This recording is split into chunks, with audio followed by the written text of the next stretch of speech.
Halo teman-teman semua, selamat datang di rangkaian Indonesia Bangkit 2020 yang disponsori oleh Bank BRI. Teman-teman saat ini sudah memasuki dalam segmen ngobrol perihal Indonesia atau ngopi bareng olahragawan bersama saya, Firdiawan Alfianto sebagai moderator kali ini. Kali ini kita sudah memiliki beberapa narasumber yang akan ngobrol bareng kita. Langsung saja saya sapa satu-satu. Yang pertama ada Deani Nuraini, seorang atlet sprinter Indonesia. Halo Deani. Halo Kak. Apa kabar nih? Alhamdulillah baik. Alhamdulillah baik. Nah, Deani ini adalah sprinter tanah air yang umurnya masih remaja dan pernah mewakili Indonesia dalam kejuaraan atletik remaja di Kenya, lalu di Asian Games 2018 kemarin dan di SEA Games 2019 kemarin. Lalu yang kedua ada Mas Saferius Prawiro, atlet tim basket nasional Indonesia yang saat ini sudah nonaktif. Halo, Yus. Halo, Mas. Apa kabar, Mas? Alhamdulillah baik. Mantap sekali. Nah, yang ketiga ini adalah atlet tim voli Indonesia, yaitu Mbak Berlian Marcella. Halo Mbak Berlian. Halo. Apa kabar nih? Seger banget nih kelihatannya. Alhamdulillah baik. Semangat terus dong. Nah, Mbak Berlian ini juga salah satu dari skuad timnas voli Indonesia yang berhasil meraih medali perak di SEA Games 2017. Sebenarnya juga ada Jonathan Christie, namun sayang sekali Jonathan Christie berhalangan hadir karena kebetulan cedera di pinggang, jadi harus menjalani beberapa terapi. Tapi tenang saja, kita sudah ada coach ganda putra dari tim bulu tangkis Indonesia, ada kepala pelatihnya di sini. Halo, Coach Heri Ipe. Halo juga, Mas. Nah, Coach Heri Ipe ini biasanya dipanggil dengan sapaan akrab Coach Naga Api nih kalau untuk badminton. Dan yang terakhir ini juga tamu spesial kita. Beliau adalah Kasubdit Hubungan Internasional dari Persatuan Bulu Tangkis Seluruh Indonesia atau PBSI, Bapak Bambang Rudianto atau sering kita panggil sebagai Ko Rudi. Halo Ko Rudi. Halo, apa kabar? Masih di Tokyo ya Ko ya? Masih. Nah, dari informasi Ko Rudi ini juga menjadi Deputy Sport Manager di Tokyo 2020, jadi mewakili Indonesia sebagai pengurus di Olimpik luar biasa. Nah, langsung saja kita ke pertanyaan pertama. Jadi karena momen kita adalah momen Hari Kebangkitan Nasional, kita ingin menyapa dulu ke teman-teman atau satu-satu dulu bagaimana arti dari sebuah kebangkitan nasional. Tapi sebelum ke situ kita mau dengar dulu deh kabar dari mereka karena sekarang sedang situasi pandemi COVID. Jadi kita sapa dulu satu-satu bagaimana keadaan dan kegiatan yang mereka lakukan saat ini. Kita ke Rudi dulu. Halo Rudi. Ya, baik. Kegiatannya, kalau kegiatan sih seperti biasa ya. Kita kan work from home. Ya, paling kita jawab email, paling sering conference call dengan badminton team. Biasa kita jawabnya hari Rabu, seperti hari ini. Dan juga biasa dengan tim-tim yang lain ya, seperti dari logistik lah, venue lah, ya pokoknya ada aja. Berarti masih di lockdown di Jepang ya? Ya lockdown sih enggak ya, mungkin sama lah kayak Indonesia ya, PSBB ya. Jadi kalau perlu ya keluar, kalau enggak ya jangan lah, paling begitu. Biasa. Kalau Ko Heri gimana Coach? Kalau saya kegiatan hari-hari, kita tetap menjalankan ada pelatnas, akan tetapi pelatnas itu kita mulai latihannya sore hari karena menjelang bulan puasa ya, jadi kita menghormati atlet-atlet yang bulan puasa dan usulan kita mengadakan latihannya mulai sore, jadi paginya kita istirahat rest, kita mulai latihannya di sore hari pukul 3.30. Kegiatan saya untuk sementara itu. Jadi masih tetap aktif ya pasti pelatnas? Aktif, masih aktif. Untuk bagian ini saya dengar kemarin pelatnas sprinter Indonesia sedang off latihan juga ya karena COVID. Iya. Oh jadi sekarang sedang latihan di rumah? Iya, semuanya yang di asrama dipulangin ke rumahnya semua. Oh, jadi masih tetap menjaga kondisi ya? Masih disuruh untuk latihan di rumah. Nah, untuk Ko Iyus nih karena sudah nonaktif dari atlet basket nasional, sekarang kegiatannya apa nih, Ko? Jadi kalau saya pribadi, saya sekarang ada akademi basket di Indonesia, di Jakarta sih lebih tepatnya. Udah gitu, saya kebetulan juga ngajar di sekolah, jadi guru olahraga, jadi saya online kelas tiap hari. Dan sekarang saya lagi bikin YouTube channel buat basket. Wah, nanti di-share nih, Ko ya, YouTube-nya apa? Iya, nanti pasti akan di-share. Nah, selanjutnya ada Mbak Berlian nih, Proliga juga sedang tidak aktif nih, gimana sekarang kegiatan? Ya, paling kegiatan di rumah tetap ada jaga kondisi juga, tetap sama teman-teman juga ada challenge latihan juga gitu. Terus juga lebih kayak ngebuka talent lain sih sebenarnya, kayak bakat-bakat terpendam aku yang di luar menjadi atlet voli gitu aja sih. Kalau saya dengar bakat terpendamnya juga di bisnis ya Mbak ya? Iya. Dan udah mulai belajar masak kayak gitu sih.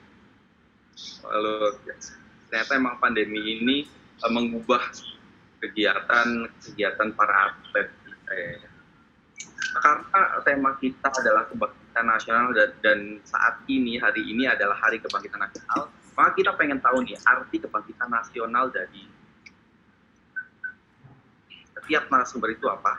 Jadi kita mulai dulu dari yang paling senior dulu, mungkin Ko Rudi dulu. Apa nih Ko arti dari kebangkitan nasional menurut Ko Rudi?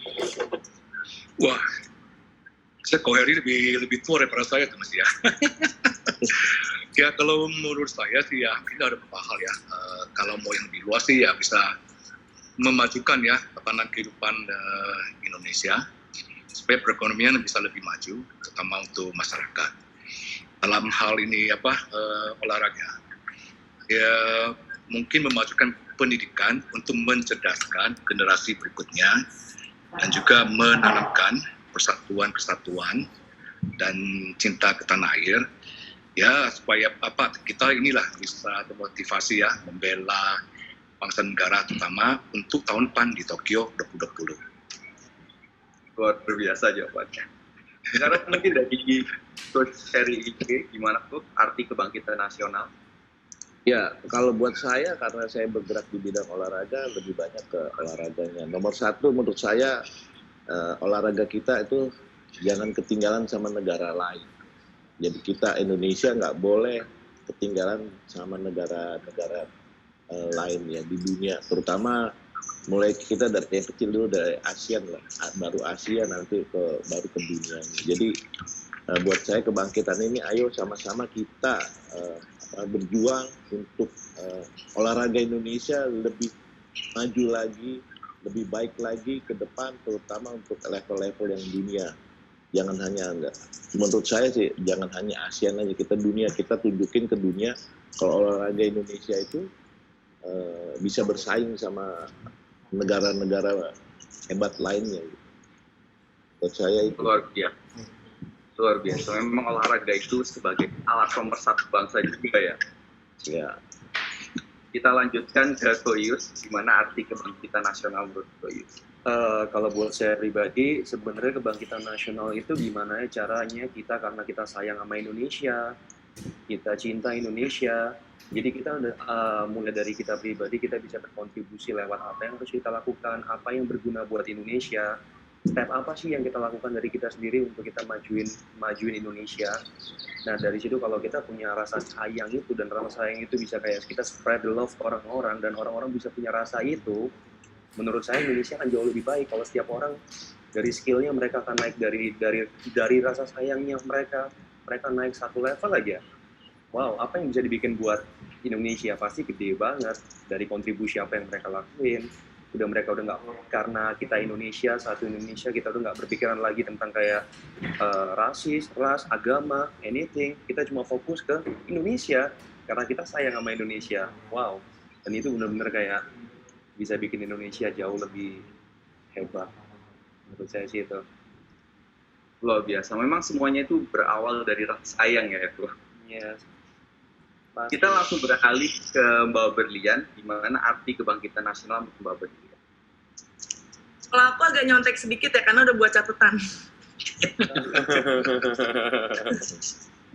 Jadi menurut aku di Hari Kebangkitan Nasional ini memang tiap orang memang harus mengingat lagi apa yang sudah kita lakukan untuk Indonesia dan bagaimana kita mengingat kebangkitannya, kesatuannya untuk Indonesia, dan apalagi kan ini udah pandemi COVID-19, bagaimana caranya kita bersatu, tetap mengikuti anjuran pemerintah juga, apalagi kan Indonesia juga kan punya banyak suku, budaya, agama yang memang harus dilestarikan nantinya. Dan jangan sampai kita melestarikannya malah pandemi COVID-19 ini gitu. Harusnya kita melestarikan sesuatu yang suku budaya dengan berdampingan yang sangat beraneka ragam ini. Dan yang kita tahu memang negara lain juga punya suku dan budaya, tapi tidak sebanyak Indonesia. Dan saya bersyukur dan bangga saya terlahir sebagai orang Indonesia. Dan di sisi lain juga banyak hal yang untuk kita berkontribusi untuk Indonesia, walaupun saat ini tidak banyak event yang kita bisa ikutin, dalam arti kita tidak bisa mungkin membawa nama Indonesia dengan baik di kancah luar negeri, tapi kita bisa berkontribusi langsung dalam arti kita bisa menjaga bagaimana caranya menjaga nama baik Indonesia terhadap diri kita sendiri. Apalagi sekarang atlet sendiri sudah entertain, sudah menjadi tokoh dengan followers yang sangat banyak sekali. Jadi bagaimana cara kita menjaga attitude, menjaga image kita di sosial media agar orang luar tahu bahwa Indonesia itu adalah Indonesia yang baik dan memang bagus, intinya gitu sih. Luar biasa. Ini Mbak Berlian pasti followernya banyak banget nih di Instagram. Langsung saja ke atlet kita yang terakhir dari Jayani, gimana arti kebangkitan nasional untuk Jayani?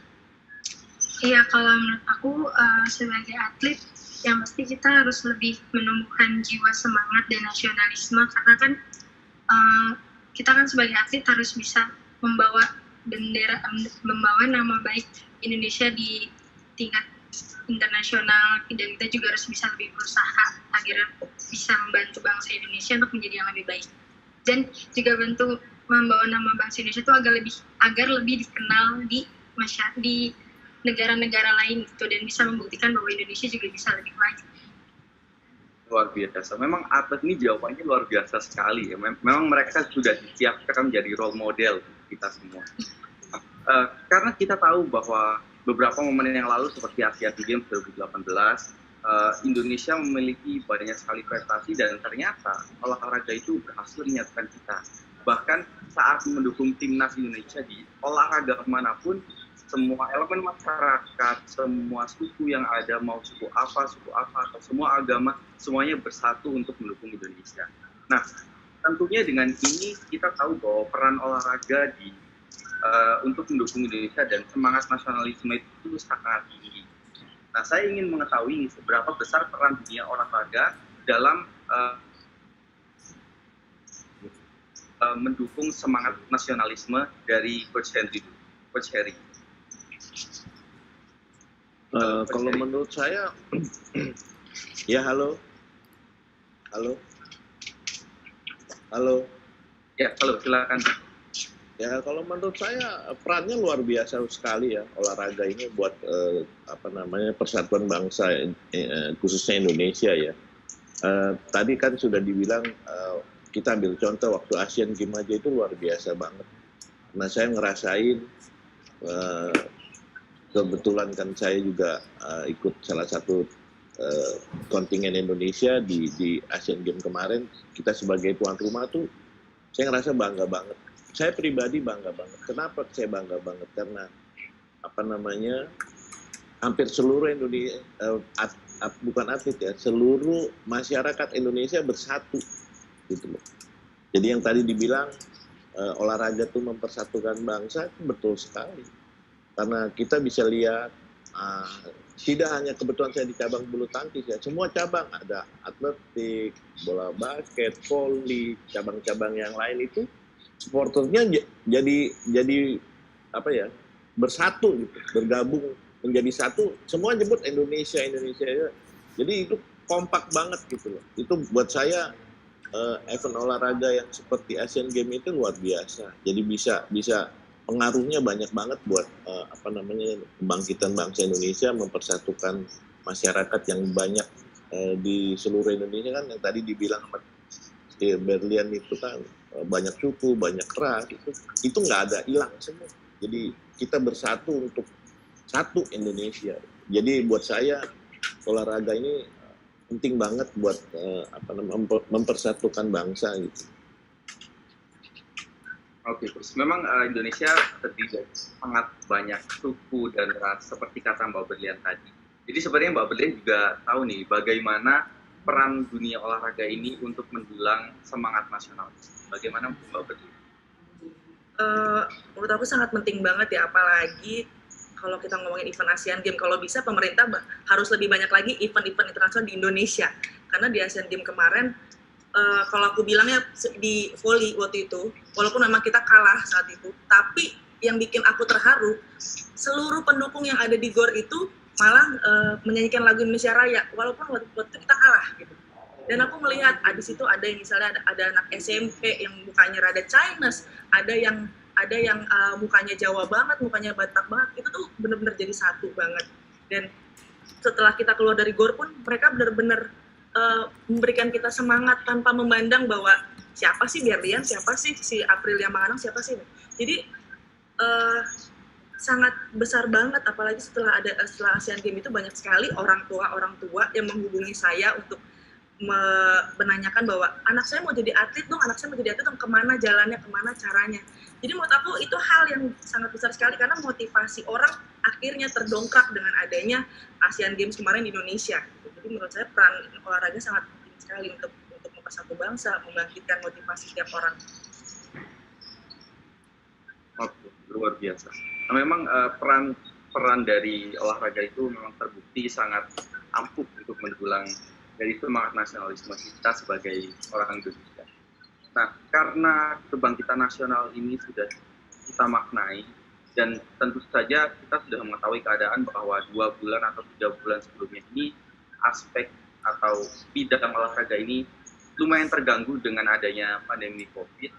Tentunya saya ingin mengetahui update dari beberapa olahraga di Indonesia yang saat ini jadwalnya terganggu juga. Mungkin yang pertama dari cabang voli dulu, gimana Mbak Berlian update dari cabang voli mengenai pandemi situasi ini dan bagaimana aktivitas dari timnas atau dari liga itu?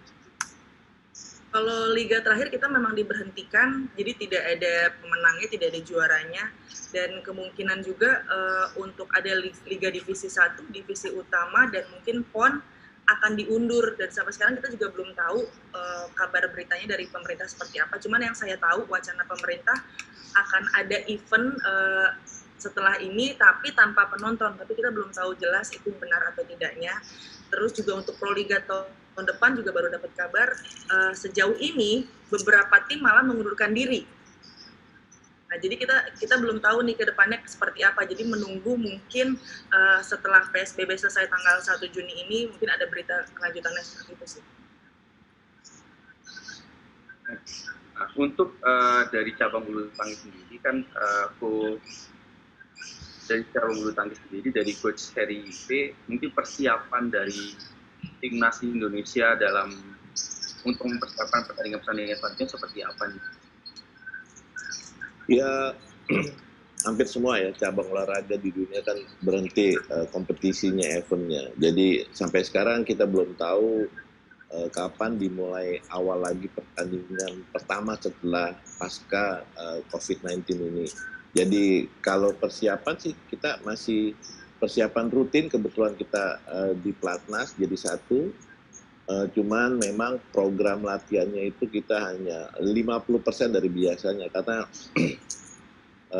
turnamennya mulai kapan kita belum diinformasikan, karena kita untuk mengatur peak performance-nya atlet-atlet itu, jadi kita baru memberikan porsi latihannya itu 50% dari biasa.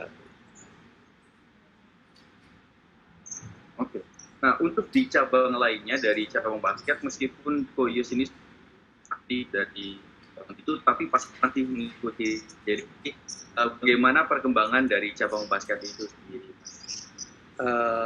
Yang saya ikutin sampai saat ini emang sama, seperti kurang lebih sama kayak volley.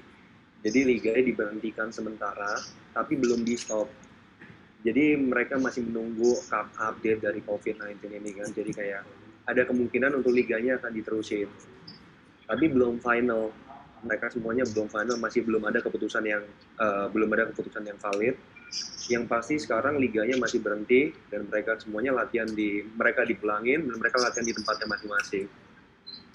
Sampai situ aja sih update-nya basket kurang lebih.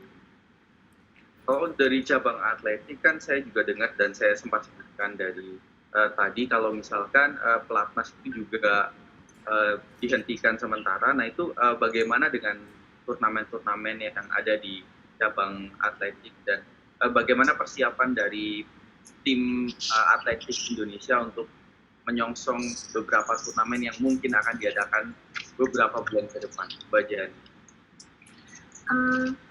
Kalau yang info aku tahu kan sebenarnya tahun ini di atletik itu bakal diadain SIUT, tapi untuk yang remaja.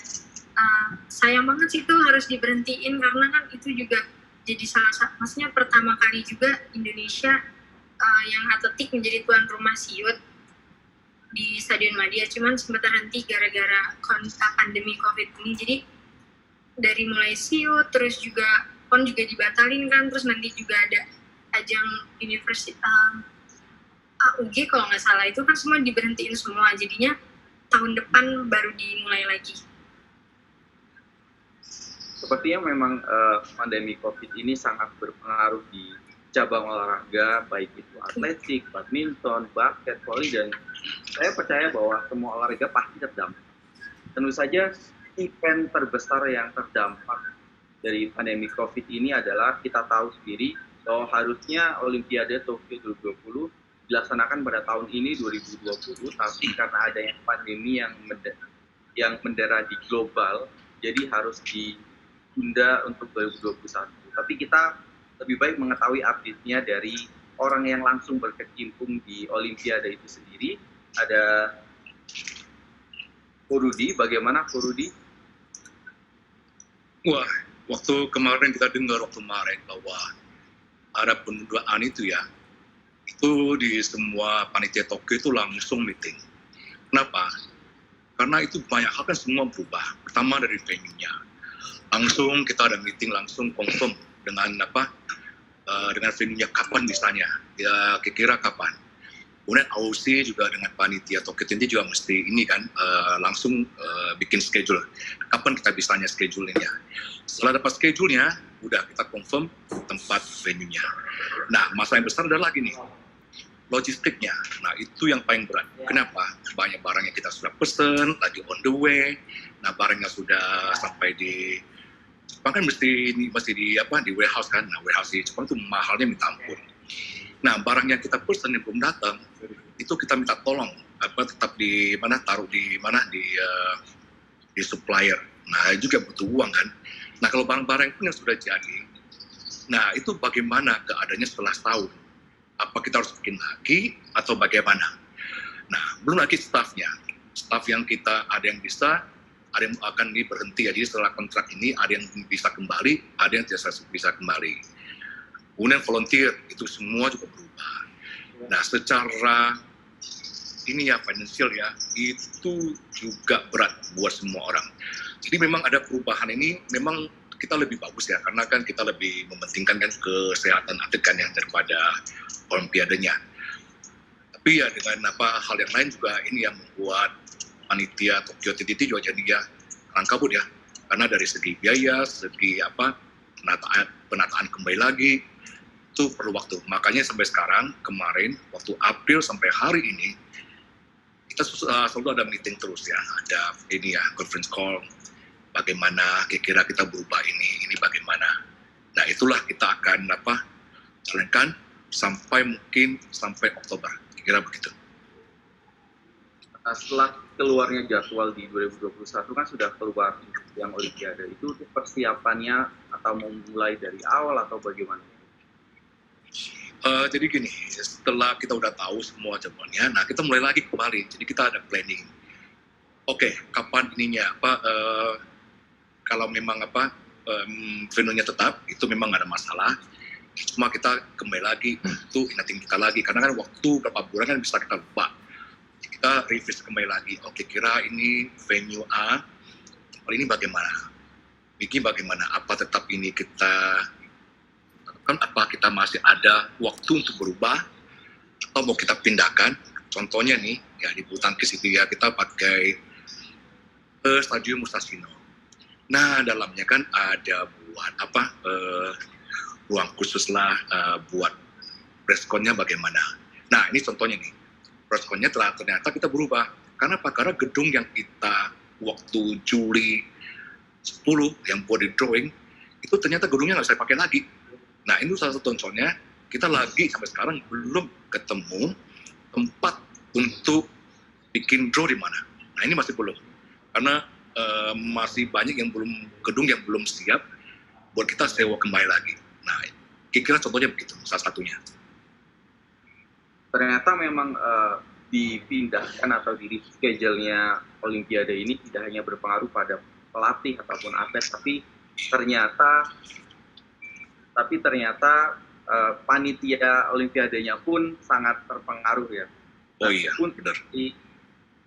Untuk dari pengaruh kondisi atlet, bagaimana kira-kira seorang pelatih, coach dari IP, bagaimana kira-kira mempersiapkan Olimpiade itu setelah ditunda selama 1 tahun. Kita tahu sendiri bahwa sudah ada 2 pasangan ganda putra Indonesia, yaitu The Minions, Kevin Sanjaya Sukamulyo dan Marcus Fernaldi Gideon, dan Hendra Aksa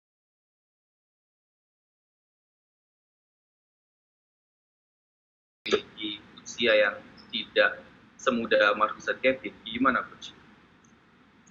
Yang pasti dengan penundaan penyelenggaraan Olimpik di tahun depan itu, menurut saya, pandangan saya sebagai pelatih itu akan merubah semua program latihan yang sudah disiapkan. Ya, tapi saya tetap selalu optimis. Kita melihat ada 2 sisi yang berbeda. Nah, satu sisi yang merugikan adalah karena pasangan Aksan Hendra ini kan udah senior banget ya. Sebenarnya tahun ini kan prestasinya cukup baik. Sudah mendekati lah. Karena dia bisa mencapai ranking 2 dunia, dan peak performance-nya sudah mendekati tahun ini. Planning itu rencananya itu di bulan Agustus. Akan tetapi dengan pengunduran Olimpik ini jadi bertambah lagi, boleh dibilang kan dia hampir 1 tahun ya, jadi usia mereka akan bertambah. Pasti dengan penambahan usia mereka mungkin kebiasaan itu cepetan, fisiknya agak sedikit menurun. Itu kerugian-kerugian yang menurut saya ada di pihak kita dengan pengunduran Olimpik itu. Dan kedua, dengan posisi pencapaian prestasi di 2 pasang pemain ini kan tahun-tahun kemarin kan cukup baik. Jadi semua itu akan sedikit berubah gitu.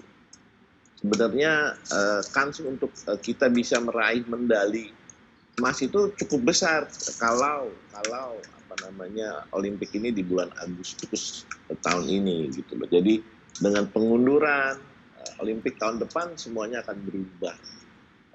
Di satu sisi untuk baiknya ya persiapan kita lebih panjang lagi, lebih lama lagi, dan salah satu ruginya itu kan perhitungan poin Olimpik. Sebenarnya kan kalau nggak salah Kevin Gideon, Hendra Aksan itu sudah lolos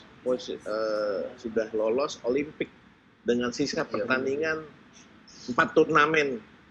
Sebenarnya udah lolos, dengan diundurnya ini kan harus dihitung ulang lagi. Jadi pengumuman dari BWF kita tunggu seperti apa, apakah diulangnya, hitungan poinnya diikutin terus atau seperti apa. Mungkin nanti ada penjelasan dari Rudi ya, karena Rudi kan bidang luar negeri. Itu satu sisi yang dirugikan dengan pengunduran Olimpik ini. Sebenarnya kita sudah meloloskan 2 pasangan ini. Kira-kira itulah pendapat saya. Selain di Olimpiade juga ada beberapa ajang yang ditunda ya, seperti tadi diberitahukan oleh Mbak Berlian dan Gianni. Nah, kira-kira untuk Mbak Berlian dengan ditundanya PON dan beberapa pertandingan lain itu efeknya bagaimana untuk Mbak Berlian sendiri dan untuk cabang voli dalam keseluruhan? Ya kalau misalnya kita ngomongin efek udah pasti programnya berubah, terus peak performance pemain juga udah pasti yang harusnya di bulan September Oktober ini memang harusnya udah peak performance tapi ditunda lagi. Tapi kalau aku pikir secara finansial harusnya bisa menguntungkan atlet. Kenapa? Karena akan lebih panjang mereka mendapatkan gaji mungkin. Terus yang kedua juga mungkin mereka punya banyak waktu untuk mengevaluasi secara tidak langsung mengevaluasi lawan-lawannya, segala macam. Latihan juga masih bisa ditambah. Cuman memang yang merugikan tadi itu peak performance-nya yang memang harusnya programnya sudah sampai di tahun ini tapi malah diperpanjang. Seperti itu sih. Kalau untuk Mbak Gianni sendiri kan juga berencana untuk mengikuti PON juga, itu bagaimana dengan ditundanya PON? Iya, yang pasti tetap dikasih program sama pelatih kan walaupun kita berada di rumah. Cuman ya latihannya nggak seintens yang pas di lapangan itu. Terus juga kalau di rumah kan mungkin ada atlet-atlet yang bandel gitu mungkin kan ya, yaudah latihannya nanti aja deh gitu ya kan, jadinya kekuatannya tuh berkurang gitu, nggak seperti kita latihan di lapangan. Kalau yang aku rasain sih begitu, karena kan ya atlet kan juga manusia gitu ya, jadi kita ya kalau disuruh latihan ya kita lakuin yang sesuai program, cuman kan nggak terlalu kayak yang di lapangan karena mengoreksi sendiri itu kan kadang susah gitu, jadi butuh pelatih yang harus liatin. Tentunya juga ini sangat berpengaruh. Yang paling berpengaruh itu juga dari Koyus. Koyus kan tadi juga sudah bilang bahwa Koyus punya akademi untuk basket. Nah, untuk pandemi kali ini, situasi di akademi itu bagaimana? Apakah masih berjalan dengan beberapa protokol khusus atau harus ditutup sampai dibuka kapan gitu? So far kita nggak jalan sih, kita semuanya stop, akademi stop, kita nggak ngelakuin kelas online karena menurut kita nggak terlalu efektif. Balik lagi kan kelas online kalau nggak ada lapangan, nggak terlalu efek buat kita. Kalau buat saya pribadi sama partner saya kebetulan buka akademi kan, jadi kita melihat itu nggak ada efektifnya. Akhirnya kita switch, kita bikin YouTube channel, salah satunya adalah menjembatanin supaya mereka bisa melihat dari program yang kita lakuin, dari tutorial basket yang kita lakuin, dan nggak cuma itu aja. Ya dari situ intinya kita berharap nantinya di hopefully bulan Juli atau bulan Agustus bisa berbalik normal lagi dan akademi bisa mulai lagi sih. Itu aja sih. Dan so far sampai saat ini jembatan untuk mereka dan kita adalah ya kita bikin YouTube channel untuk supaya mereka lihat apa yang kita lakuin, tutorial apa yang kita lakuin, dan kita mengharapkan mereka untuk mengikuti apa yang ada di tutorialnya. Wah, kalau boleh tahu nama YouTube channelnya apa nih? Barangkali beberapa basket di sini ingin belajar juga. Oh iya, kebetulan YouTube channel saya namanya Indonesia Masterclass. Jadi masih ada baru satu video teaser, dan nanti kebetulan tuh baru banget dibikin. Jadi baru teaser satu video, nanti minggu ini kita akan keluarin satu video lagi. Jadi setiap minggu rencananya setiap berapa hari sekali kita akan keluarin video-video tutorial yang sebenarnya beda daripada yang ada di Indonesia saat ini. Karena kita berkolaborasi sama beberapa pemain-pemain nasional, beberapa pemain-pemain basket nasional. Jadi nggak cuma saya aja yang ngajar, mungkin ada pengalaman dari si A, si B, si C, si D, gitu. Wah, namanya Indonesia Masterclass. Yes. Indonesia Master. Keren banget nih, untuk teman-teman yang suka basket boleh dilihat nanti.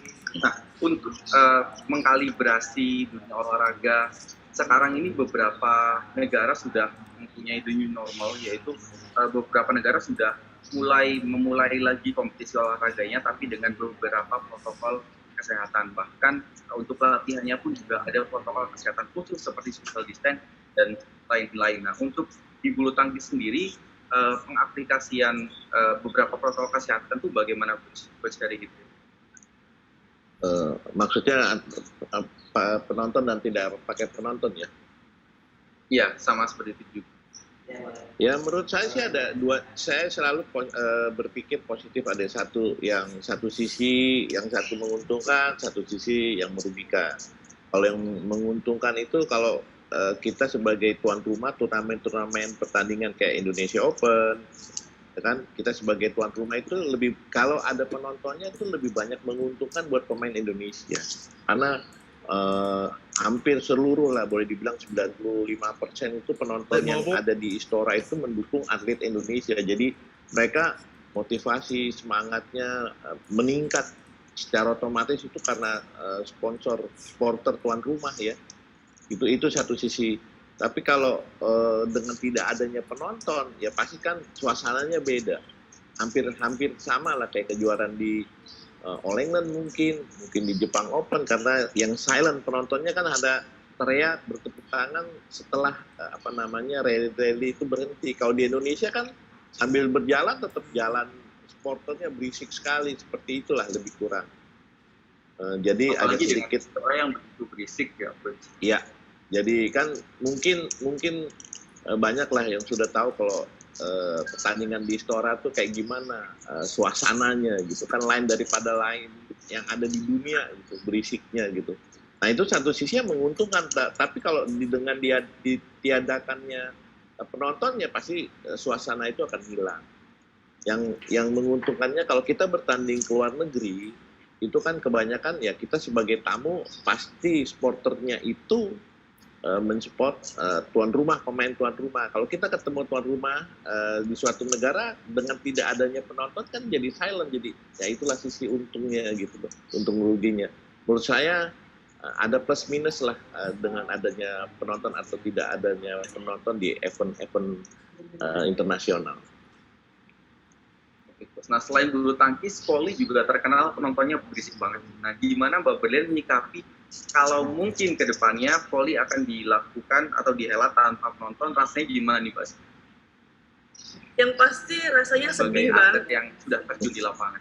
Ya, yang pasti rasanya sedih banget karena kita karena jujur kalau aku sendiri nih main setelah misalnya kita nyelamatin bola jauh jatuh bangun segala macam terus poin terus dapat applause dari penonton, itu tuh punya motivasi tersendiri gitu untuk poin berikutnya gue harus lebih semangat lagi seperti itu. Cuman kalau tanpa adanya penonton gimana ya, nggak kayak istilah kata kayak makanan kurang bumbu gitu, nggak ada bumbu nggak enak banget gitu. Tapi yang pasti kalau memang diharuskan seperti itu ya kita memang harus mengikuti karena itu memang protokol dari pemerintah dan tidak mengurangi semangat sih sebenarnya. Kalau memang seandainya memang itu yang terbaik ya kenapa enggak. Nah untuk Jayani nih sebagai atlet yang muda kan tentunya penonton atau supporter itu memiliki faktor yang sangat penting untuk meningkatkan motivasi. Nah itu bagaimana kalau misalkan nanti kejuaraan sprinter di baik lokal, nasional maupun internasional tidak boleh mendatangkan penonton. Kemudian gitu. Kalau menurut aku ya yang pasti kayak tadi Kak Berlian sedih gitu ya, kurang greget aja gitu kalau nggak ada penonton kan jadinya kita pasti ya nggak ada penonton. Cuman balik lagi ke diri kitanya sendiri, mau banyak atau sedikitnya penonton itu kita harus tetap fokus sama tujuan kita bertanding itu untuk apa gitu kan, harus tetap semangat. Ya supporter kan bisa mendukung lewat doa mungkin kayak keluarga di rumah gitu. Pokoknya ya, dilakukan untuk kebaikan masing-masing gitu ya kan. Intinya harus tetap fokus aja sama pertandingan.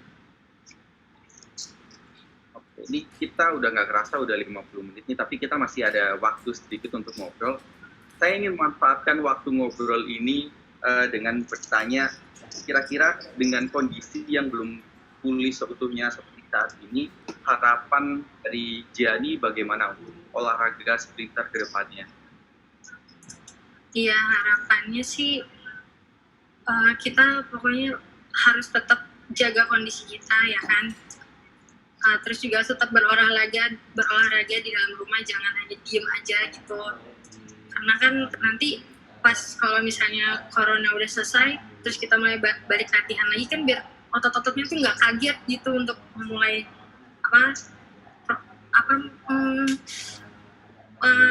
untuk latihan lagi. Nah untuk Mbak Berlian sendiri harapannya ke depannya untuk voli dan untuk Mbak Berlian sendiri bagaimana setelah pandemi ini berakhir nanti? Yang pasti buat aku dan teman-teman juga harus tetap jaga kondisi, tetap ikutin, biasanya pelatih juga ngasih program juga, tetap dijalankan karena memang stamina penting banget, mau itu mau balik ke atlet ataupun nanti nggak latihan pun stamina tetap harus dijaga.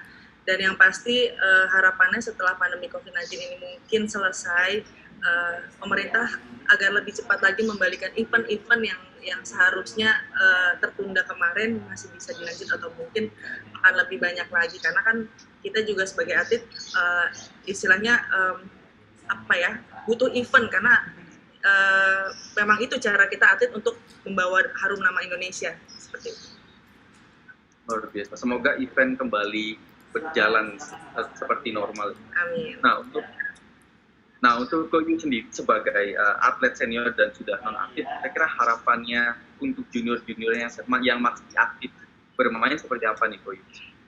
Kalau harapan saya pribadi sebenarnya buat main basket ataupun olahraga yang lain, sebenarnya kita kan gini, saya baru realize kayak kita ini pun punya strength-nya masing-masing. Kita dikasih Tuhan tuh strength kita masing-masing kan.